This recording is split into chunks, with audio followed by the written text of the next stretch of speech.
நம்ம சேனலில் வீடியோ போட்டோடனே உங்களுக்கு மெசேஜ் வரணும் அப்படின்னு நீங்கள் நினச்சிங்கன்னா ரைட் சைடில் இருக்கிற ரெட் கலர் சப்ஸ்கிரைப் பட்டனை ப்ரெஸ் பண்ணிக்கோங்க. அப்படியே பக்கத்தில் ஒரு பெல் சிம்பிள் வரும், அதே கிளிக் பண்ணிட்டீங்கன்னா உங்களுக்கு மெசேஜ் தவறாமல் வரும். சரி, வாங்க வீடியோக்குள்ளே போகலாம். வணக்கம் நண்பர்களே, முடிந்தளவுக்கு இந்த வீடியோவை ஸ்கிப் பண்ணாமல் கடைசி வரைக்கும் பாருங்கள். இப்போல்லாம் நாட்டில் சில பேர் பேரம் பேசி வாங்குறதில்ல கில்லடியாக இருக்காங்க. ஆனால் அதை யார்கிட்ட எப்படி எந்த நேரத்தில் வாங்கணுன்றது நிறைய பேருக்கு தெரியறதே இல்லை. சூப்பர் மார்க்கெட்டில் போனால் அவன் சொல்கிற ரேட்டுக்கு பில்லை போட்டு அவங்ககிட்ட பைசா எக்ஸ்ட்ரா கொடுத்துட்டு வரோம். ஆனால் அதுவே விவசாயிங்களோ இல்லை கண்ணு தெரியாதவங்களோ ஏதாவது ஒரு பொருளை விற்றுக்கிட்டு வந்தால் அவங்கக்கிட்ட 10 ரூபா பொருளை 5 ரூபாய்க்கு கேட்டு 5 ரூபா பொருளை 2 ரூபாய்க்கு கேட்டு பேரம் பேசி அடித்து அவங்கக்கிட்ட இருந்து வாங்குகிறோம். அப்படி வாங்கி அந்த காசை வச்சு நம்ம என்ன அம்பானியாக ஆக போகிறோம்? அப்படி தான் இங்கே ஒருத்தரை பற்றி நம்ம இந்த வீடியோவில் பார்க்க போகிறோம். வாங்க பார்க்கலாம். நான் பிறந்த நாளுக்கு டி நகரில் பொருளை வாங்கிக்கிட்டு ட்ரெஸ் எல்லாம் எடுத்துக்கிட்டு பஸ் ஸ்டாப்புக்கிட்ட வந்து நின்னேன். அப்போது ஒரு பெரியவர் மழையில் நனைஞ்சிக்கிட்டே வந்தார். சரியான மழை. அந்த மழையில் அவர்கிட்ட கொடை கூட இல்லை. அப்போ என் பக்கத்தில் வந்து நின்றுக்கிட்டு இருந்தார். ஆனால் பக்கத்தில் நின்றுக்கிட்டு இருந்தவர் சும்மா இல்லாமல் அந்த பஸ் ஸ்டாப்பில் நிற்கிறவங்கக்கிட்ட தான் கையில் இருந்த அந்த விலை பொருட்களை வந்து உங்களுக்கு இது வேணுமா சார் வேணுமா சார்னு கேட்டுக்கிட்டு இருந்தார். டீ வடிகட்டுறது, அண்ணா கயிறு, பர்ஸு, செருப்பு, இந்த மாதிரியான ஒரு சில சின்ன சின்ன வீட்டுக்கு தேவையான அத்தியாவசிய பொருளை விற்றுக்கிட்டு இருந்தார். யாருமே அவர்கிட்ட வாங்கவே இல்லை. ஒரு கட்டத்தில் அந்த பெரியவர் என்கிட்ட வந்து பக்கத்தில் நின்று, தம்பி உனக்கு ஏதாவது வேணுமா அப்படின்னு சொல்லி கேட்டார். என்ன, எனக்கு எதுவும் வந்து வேணாம் அப்படின்னு சொல்லிட்டு வந்து நான் சொல்ல எனக்கு மனசு வரல. அந்த பெரியவரோட நிலையை பார்த்து நான் அவர்கிட்ட இருந்து ஒரே ஒரு ஏடிஎம் பவுச் மட்டும் வாங்கிட்டேன். அந்த இதில் கார்டு, ஏடிஎம் கார்டு, நிறைய விசிட்டிங் கார்டெலாம் வைக்கிற மாதிரி வந்து ஒரு பர்ஸ் இருந்தது. அதை வந்து நான் வாங்கிக்கிட்ட அவர்கிட்ட பைசா வந்து கொடுத்தேன். அவரும் வாங்கிக்கிட்டாரு. கொஞ்ச நேரத்தில் ஏன் பெரியவரே, இவ்வளோ மழையில் இவ்வளோ வயசில் கஷ்டப்பட்டுக்கிட்டு இருக்கீங்களே, உங்களுக்கு மகன் பேரன் பேத்தி குடும்பம் யாரும் இல்லையான்னு சொல்லி கேட்டேன். இருக்கான்ப்பா, இருக்கான், எனக்கு ஒரு மகன் இருக்கான் அப்படின்னு சொல்லிட்டு கண்ணு கலங்கிக்கிட்டே அமைதியாகி நின்றுட்டார்.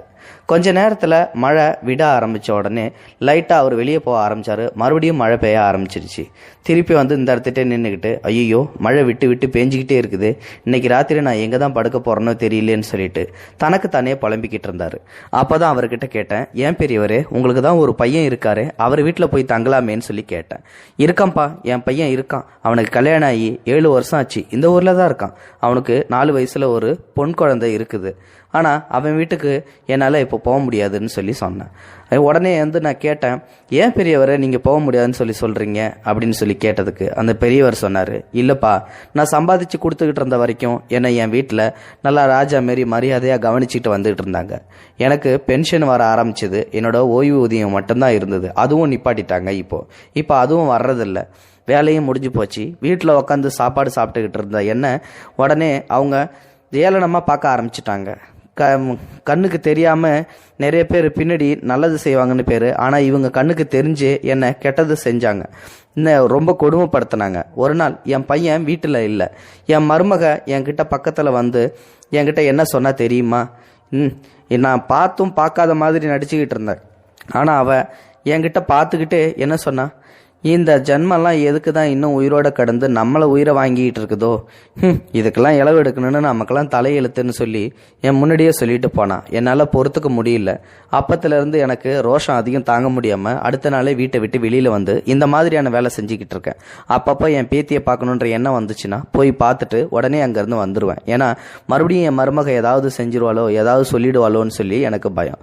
அந்த அசிங்கத்திலேருந்து என்னால் இருக்க முடியல, அதனால தான் வெளியில் வந்துட்டேன்னு சொல்லி சொன்னார். அழுதுகிட்டு இருந்தாரு. அது என்னப்பா, இன்னொரு விஷயம் நடந்துச்சு, அது ரொம்ப கொடுமையான விஷயம். நான் பஸ் ஸ்டாப்ல இதே மாதிரி தான் ஒரு நாள் பொருள் எல்லாம் வித்துக்கிட்டு இருந்தேன். அங்கே எனக்கு கண் பார்வை கொஞ்சம் கம்மின்றதால என் பையன் நின்றுட்டு இருந்திருக்கான் போல. அவங்கிட்டே போயிட்டு தம்பி ஏதாவது வேணுமான்னு சொல்லி நான் கேட்டிருக்கேன். அவன் என்னை பார்த்த உடனே மூஞ்சி திருப்பிக்கிட்டான். அது எனக்கு அப்புறமா தான் தெரிய வந்துச்சு. அந்த நிமிஷம் எனக்கு ஒரு மாதிரியா ஆகிப்போச்சுப்பான்னு சொல்லி கண் கலங்க அழுதாரு. உடனே என் பாக்கெட்ல இருந்து 500 ரூபாயை நான் எடுத்து அவர்கிட்ட, இந்தாங்க எனக்கு இன்னைக்கு பிறந்த நாள், நீங்க இந்த 500 ரூபாயை வச்சுக்கோங்கன்னு சொல்லி அந்த பெரியவர்கிட்ட கொடுத்தேன். உடனே அந்த பெரியவர் என்ன சொன்னாருன்னா, எனக்கு இது வேணாம்ப்பா, நான் என்னைக்குமே உழைச்சு சாப்பிடணும்னு சொல்லி நினைக்கிறேன், அதனால ரொம்ப நன்றிப்பா, என்ன விசாரிச்சதுக்கு, நீ போயிட்டு வான்னு சொல்லி அமுச்சு வச்சுட்டாரு. பொருளை யாருக்கிட்ட வாங்குறோம், எப்படி வாங்குறோம், அதை நம்ம தானமாக செஞ்சாலும் சரி, இல்லை அவங்களுக்கு கொடுத்து உதவுனாலும் சரி, எப்படியோ ஒரு பொருளை வாங்கும்போது சூப்பர் மார்க்கெட்டில் வாங்குற விலையை விட அவங்க கம்மியாக தான் நமக்கு தருவாங்க. அதிலிருந்தும் கம்மி பண்ணி வாங்கி பேசி 5-10 நம்ம என்ன அம்பானியாக ஆக போகிறோம். அதனால் தயவு செஞ்சு இந்த வீடியோவை நீங்கள் லைக் பண்ணாலும் பரவாயில்ல, மற்றவங்களுக்கு ஷேர் பண்ணுங்கள். உங்களோட கருத்து என்னன்றதை கமெண்ட் பாக்ஸில் சொல்லுங்கள். தேங்க்ஸ் ஃபார் வாட்சிங். இது போன்ற செய்திகளை உடனுக்குடன் நீங்கள் தெரிந்து கொள்ள மறக்காமல் எங்களுடைய சேனலை சப்ஸ்கிரைப் செய்யவும், கூடவே பக்கத்தில் வரும் பெல் ஐக்கானையும் கிளிக் செய்யவும்.